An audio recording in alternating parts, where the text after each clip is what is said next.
Hello guys, thank you for joining us again on Hotspot. Nasi ndawo yapana part tinge tichitopisa zvekutodaro chaizvo. Guys, nasi tane nyaya inopisa plus ndine munhu anopisa mumastreets menyu. Saka I hope makatotigadzira because nasi is gonna be a bomb. Anditi.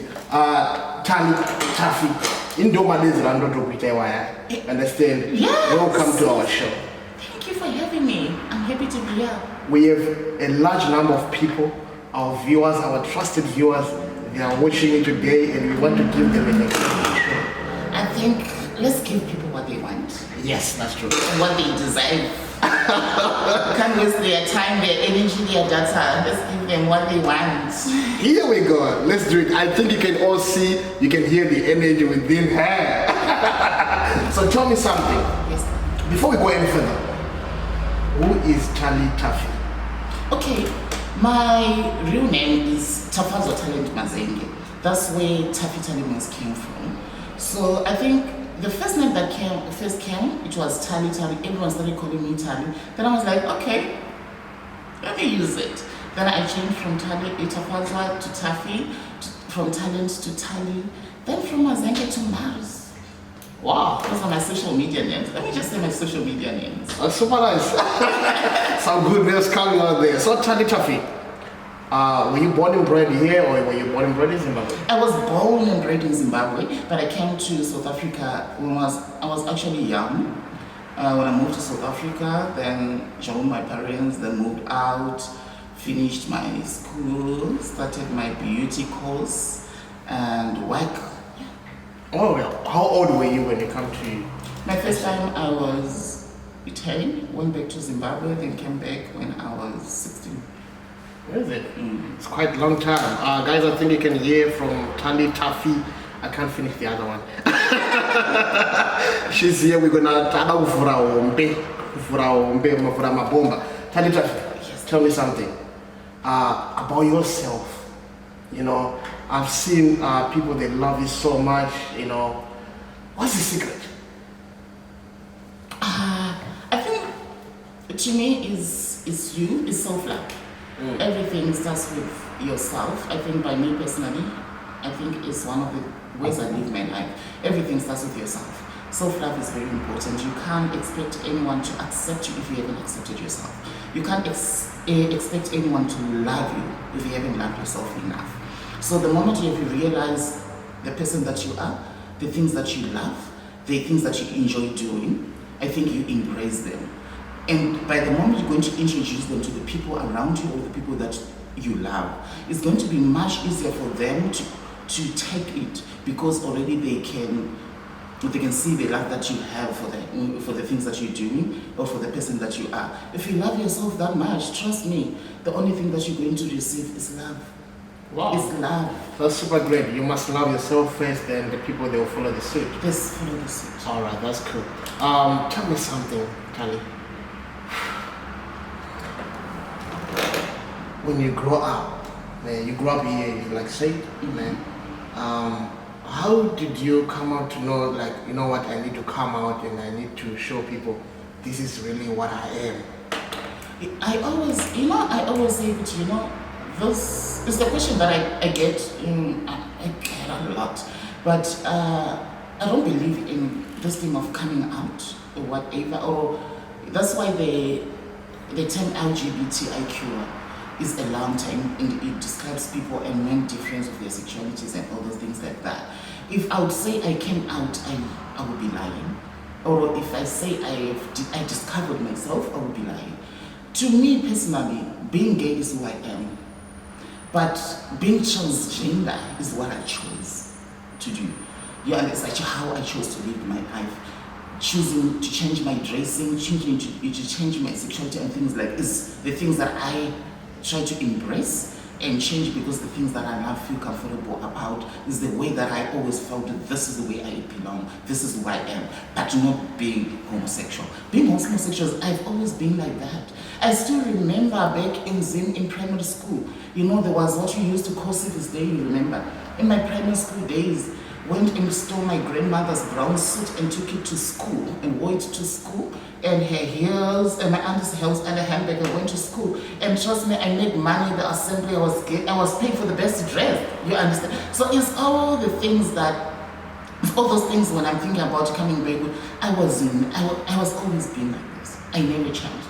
I still remember when my dad would ask me, oh, you must go and play with the boys and everything. I'm like, dude, I'm not going there. So I always had those type of fights and scenarios with my dad, me not going where I'm supposed to be going, me playing with the things I'm not supposed to be playing with. You understand? He'll be buying me cars, trust me, be finding me busy with my sister's dolls and things. So can we say your mom and dad, they were expecting you to be someone else that you were not at that time? I think let me say I am fortunate enough, because I think with my family being academically educated and a bit advanced, it became so much easier for me to engage with them about my sexuality. And I have made peace with it. They knew who I am, and that's the truth. I feel like most of the time is denial, that we have denial.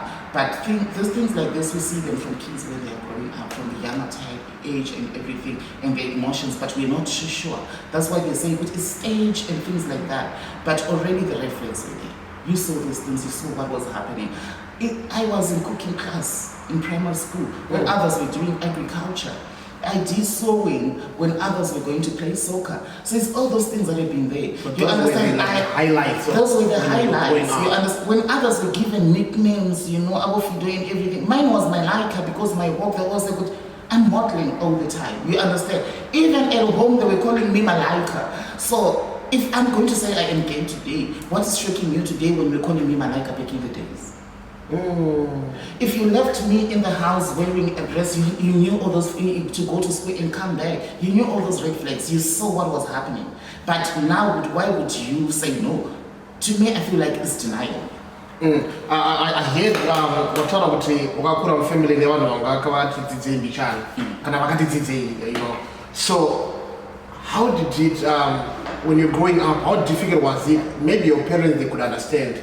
We don't know if when my relatives, Shrawandas, how did you come to it? No matter how family, our family understands you and things like that, there is always a challenge. The moment you say I am this person, from where we're coming from in our beliefs, especially back from Zimbabwe, there's always that bracket. You understand? There is always that thing of, this is taboo, things like that. There is always that, even with your own parents, you understand? There is, to remember, there is time that I spent like 2 years not talking to my family.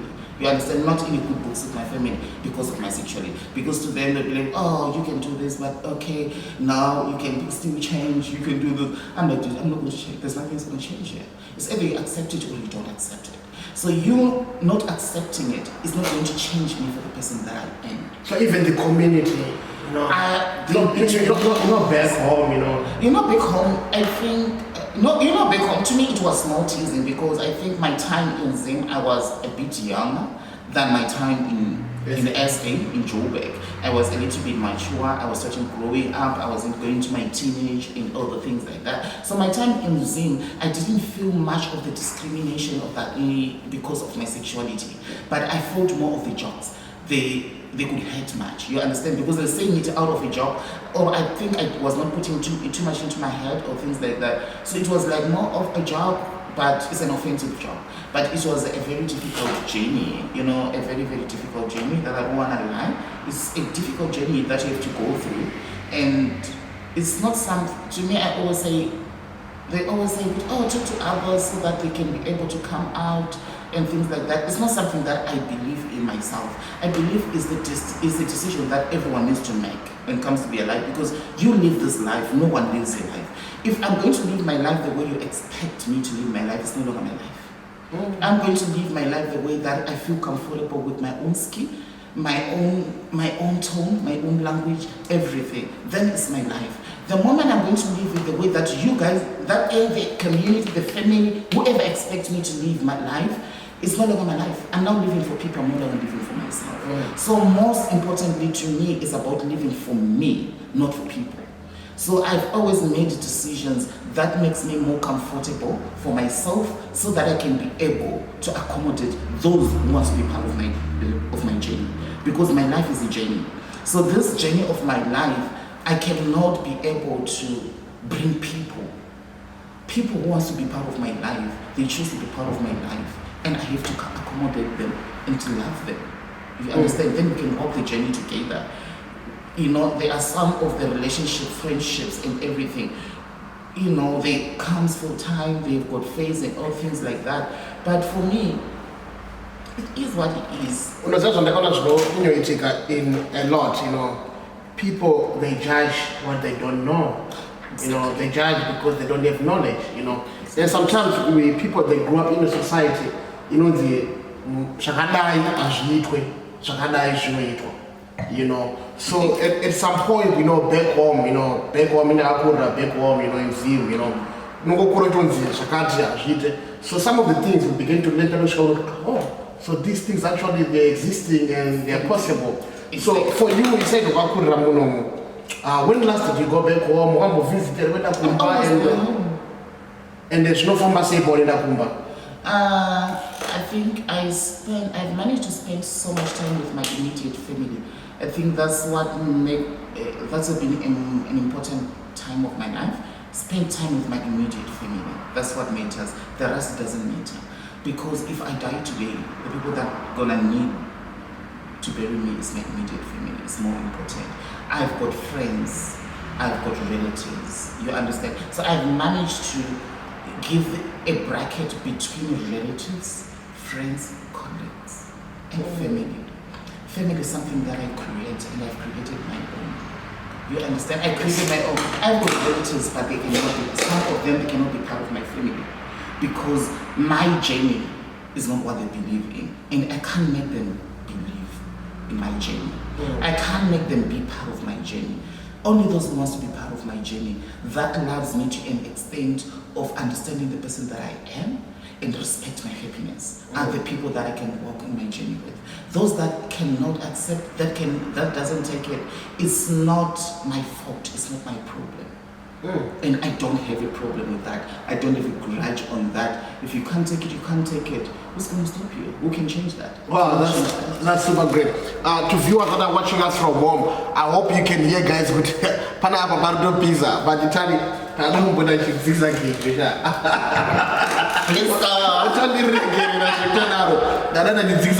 So tell me something. Couldn't get on you, Chandra? I'm a transgender. I asked you, we see you understand? Can you explain more deeply? Okay. When it comes to explaining this type of things, you understand, I always say there is questions that comes because they want to know. And a question that comes because you want to be spiteful. I've mastered that game. British Master's Game Judge. So before I even answer your question, I know this person is asking because they want to understand. This person is asking because they want to be spiteful. You understand? So there's a difference between those two people. So there is a person that I would love to have a conversation with because they want to understand this thing. There is a person that I'm not going to tolerate you because I owe you no explanation or any answers. But if you come to me in a way that you want to understand, that's why I am here to make you understand. That's why I'm an activist for the LGBTIQ community. Yes. I stand for the rights. I stand for my rights. And I'll do whatever it takes for my rights. I cannot force people to understand what a transgender is. I cannot force people to accept transgenders. But I can ask them to accommodate, to live with others the same way that they can live with. Because at the end of the day, we are all humans. We are all humans. We all sin. And if you don't, why do you even think when you are very important and better than a transgender? Yes. Because we are all created by the same person. And you understand, we are all singing. Answer chivi chakakura kupfuura chinhu. Saka kana uchifunga kuti chivi chokuita transgender is chivi. Ko zvamuri kuita behind the closed doors. I always say, it's better the demon that I know than the one that I don't know. Because if you don't like gay people, if you see me walking inside the room If I walk inside the room like this and I am gay like this and you don't like me, Papa, you have got the right to walk out of that room and go and look for another space for yourself. You understand? So you can avoid me. But I cannot avoid what I don't know. I don't avoid because what you're doing behind closed door, I don't know, so I cannot avoid it. I end up seeing myself inside. You understand? It's just like sleeping with someone. You can sleep with someone not knowing they're HIV positive because it's not written. But you cannot sleep with a gay who is saying that is a gay if you are not gay. Oh, I see. So mvunzo ya upinduri ngezvomanya. Being transgender, you know, trans is transitioning. You understand? When you're moving from, if you're born, let's say you're born a boy, and you feel or you decided you want to transition to a gay man or to a gay woman. So it's the transitioning of, that's why it's transitioning from one to another. Also, this is my personal question. Yes, of course. So, a gay man and a girl, yes, a gay. Yes, they're transgenders, they're girls that are, they're changing to be, they want to change to be guys. Yes. Is it? So, yeah, my question now about you. If you feel free. I'm taking this little personal now, but I should not know later. Nothing personal, yeah. How do you define Sangana? Is transgender, is what do you say? Transgender. Transgender. Trans men or trans women? To me, personally, I always say I prefer people to tell me how they want to be addressed, because some take it personal, some like me don't take it personal. You understand? Because I don't take those things personal, because remember, I still have my parents. My dad still call me my boy. You understand? Like my mom also call me whatever, at least, you know, when mothers will be like, okay, girl, you know, it's different, but I wouldn't expect my dad to be calling me hi girl. I wouldn't expect my grandfather to say hi girl. You understand? Even if he's saying boy to me, there's no offense in that. Exactly. You are there, my guy. Don't play with this wig, it's expensive. I can't wear this expensive wig to be cheap, to be called a boy, Papa. No, okay, guys, we are still here on sport. Deep and deep and deep.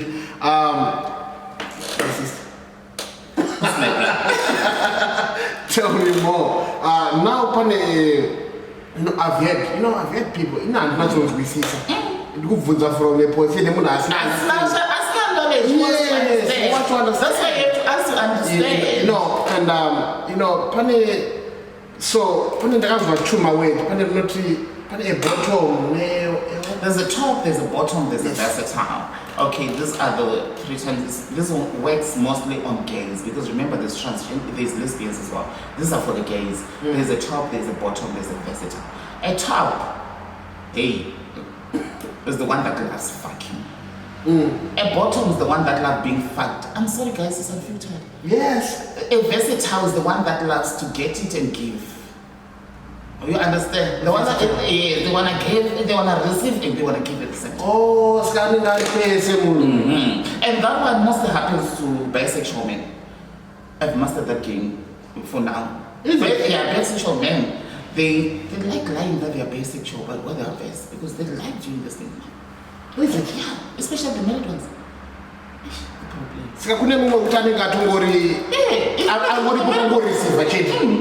Put on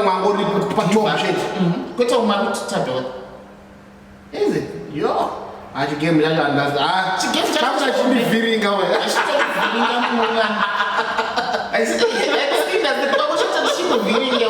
So it's the things like that, you understand? So because there's tops, there's bottoms, there's versatiles. There are guys that just prefer they sleep with another man and they are fucking other men. There are guys that know they're sleeping with another man and you're a man, but you love to receive, you love to be fucked.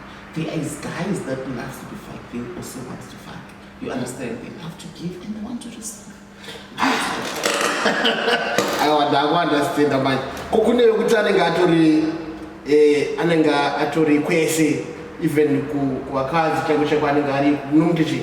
Because bisexuals, you understand, you are sleeping with both men and women. You're a bisexual, you understand? Must eat everything and live no bread. I think they are dangerous. Do you think so?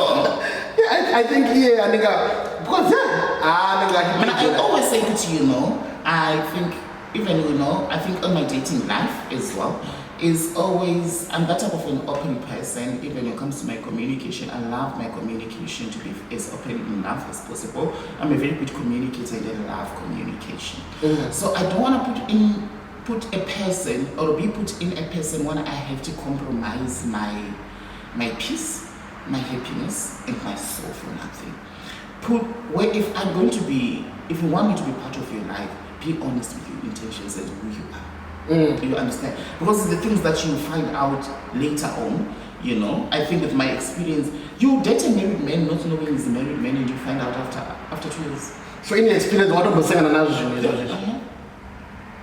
not even dating. I stayed with a married man. Not everybody is married. And until the drama fought down on social media, it was just a bizarre. The next thing is just a trending. It's my family saying, okay, can this guy, and I think likely enough they knew him. So they didn't know him. I think I'm like, this one should know it. So we're saying this guy was cheating both of you. Yes. And they know how to. I can imagine when it was unfolding. it was dating in class. It was dating. So that's why I always prefer put me in a position where I have a choice to take it or not to take it. You understand? We always have choices. So don't put me in a position where I feel like I never had a choice because I always have a choice. So never ever put me in a position that I feel like, no, you left with no, I always have a choice. It's either I'm going to take it or I'm not going to take it. If I have a choice of being in a polygamy, yes, I can be in a polygamy. But I need to choose for myself to be in a polygamy. Don't put me there. I hear you. I think on that note, I think akuna chakangofana na vanhu vaisi vanongoita chingwe. Okay, Tali. We've talked about your upbringing, your family, the community, and everything. Let's go about the church. Church? The funniest part about dear. God, this one will make me cry. The funniest part about church, I grew up most of my tender age when I was young, before staying permanent with my parents, with my grandmother. So church was something which it was very important at home. On Sunday, you go to church. Yes. Or not, you go to church. Yes. Trust me, I participated in the church choir for a very long time, for years. For years. I was in the church choir, I was singing. I don't even know where the singing stopped. I think I was supposed to be a musician most of the time. I must go and try to do this. I was singing. And trust me, one thing about me, there's nothing gay about me that you could hide. Because there's no one that's going to come in front of you, even in front of camera, that will say, I once knew Tani's girlfriend. I never had one. I never had one. In church, I was singing and they loved me at church like crazy. So what happened after? What happened, I think moving in Zimbabwe to South Africa became different. Then trying to adapt church when I got here. At first it was good. I still remember Krugersdorp. My mom staying in Krugersdorp, when I still staying in Krugersdorp. Still remember we even had to go to church sometime. Until this thing that started off. I'm going to church, honey. I want to pray for myself and my sins and my glory. I want to pray for my sanity. Then that's the thing. Why is it the moment I sit here, the topic is changing? Are you preaching me? It's like you're preaching me right here. Because one thing about me, dude, friend, those who knows me, you cannot take me out of my hues, my makeup and my wig. So I'm going to church, I must remove my wigs. Let's wait. Because I'm going to church, I must wear like a boy and not put my makeup. No, I'm praying in my house, honey. Because that's one thing that I always ask, one thing I always laugh, especially when it comes to this religion thing. To me, religion is very sensitive. That's why most of the time when there is a an argument about religion is an argument that I'll never engage, because to me it's very sensitive. I respect religion to the last extent of my life. I always ask myself, because that some of the people that believe themselves that they are very religious are the most evil person in this universe. I'm sorry to say that. Because I'm asking myself, if God loves you so much, Mina Antand, why is God blessing me better than you? Hey! Why is my life softer than yours? Because God doesn't love gays and Timon. Why is my life softer than yours? Why am I living bigger than you? You understand? That's why I always say, God doesn't sleep. God is not your friend. And the one that I pray, the one that I kneel down to, my God, he doesn't sleep. Wow. He doesn't gamble. It doesn't gamble with my happiness. It doesn't gamble with my hustle. It doesn't gamble with my sanity. It doesn't gamble with my peace. So are you a prayer warrior? I am a prayer warrior, because when I kneel down and pray to my God, then I receive. I receive. My God gives me. The God that I pray, my brother, I don't want to lie to you. My God gives me. And my testimony that there is many testimonies about me. My God gives me. My brother, I think, it's the things that I always say, Ukuti. I will never say, Ukuti, I am brave, I am clever or anything. I'm one of the God's chosen child and the most loved child, kids. I always, I've worked with a couple of organizations for the LGBTQ community. I worked with South Place, I worked with Safe Education, I worked with Pride Shelter, I worked with all. The trauma of the stories that you get from the youngsters, the teenagers in the LGBT, the things that they went through is traumatizing. That by the time you get to your house, you don't want anything. You feel like, I wish I'm taking drugs, I'm going to drag myself to go to sleep, because they are traumatizing. You don't want to see some of the footages and the videos. It's traumatizing. And I wouldn't say you could. I've never gone through those traumatic events, not because I'm clever, because God loves me, protects me, and loves me. You know me, there's no gig. If there's a gig there, I am there. I support gigs. I go to events and everything. Things like that happens to gigs and events. It's not because I am clever. It's not because of anything. God chooses me. God loves me. And the God that I kneel to, he loves me, protects me. He chose me for a reason to be here. And here I am. That's very powerful. I think one day we're going to organize a very big